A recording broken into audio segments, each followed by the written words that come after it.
What's up, YouTube? Today we're talking about Star Wars blaster, the Han Solo blaster. Purchased this off of Amazon for about $12, $13, $14 maybe. It comes white and orange plastic. So this is for the wife's Halloween costume. She's going to be Han Solo. It's a pretty good replica to start with, except for the color.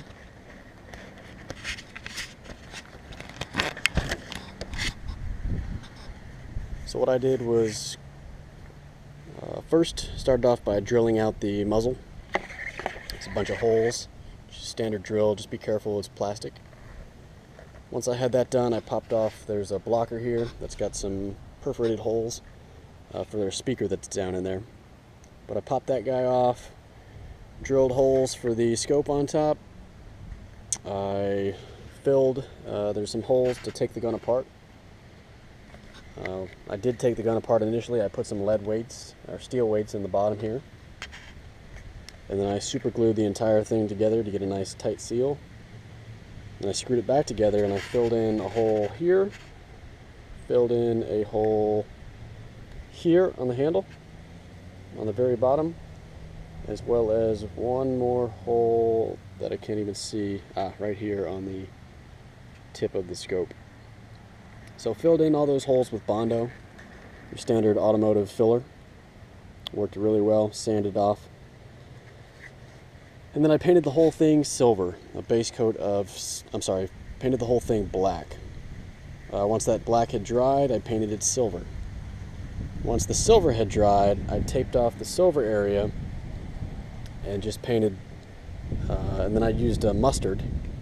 Just painted mustard on with a very fine brush onto areas where, you know, a gun might get a little bit of rash from being placed on surfaces and scuffed up. Once I had the mustard on there, I went ahead and painted it. So that's that black top coat. Once the black top coat cured, all you have to do is take a paper towel or a light scuff brush and just scuff up those areas that mustard is on. And that's what you'll get, this aged, worn, looks like a weapon that's had some rough days, but still clean and functional. And that's it. I used brown on the pistol grips. I can still put the batteries in it, but I choose not to. It's kind of an annoying sound. It's got a good weight because I put three 3/8 plates in there, taped together with duct tape. No rattling. Nice, good fit. And that's it. Once I had the blaster painted, the wife needs a holster. So I had some excess plastic ostrich leather, some faux ostrich leather. So laid it in there, came up with the rough shape. Looked at some pictures online. It had this notch here, and then it's a drop holster. So I made these two sections that just drop it to waist level. The weapon fits in there.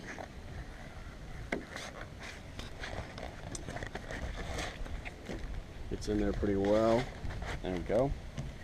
The handle's still exposed, the scope is exposed, and this first part of the scope mount is exposed. Really happy with the way it turned out. I also painted it. The ostrich leather that I had was like a light tan, but I hit it with the same brown that I used on the pistol grip. It's a flexible plastic Rust-Oleum paint, I believe, and turned out pretty great. So that's her Halloween costume. I've got all of about $14, $15 into it. Just had to buy some super glue and the brown paint, everything else I had on hand. And it's really neat, I like it, but once Halloween's over, I'll probably put it on eBay and sell this thing, hopefully for more than what I have into it. Thanks for watching, like and subscribe, and leave any questions if you have them. Thanks.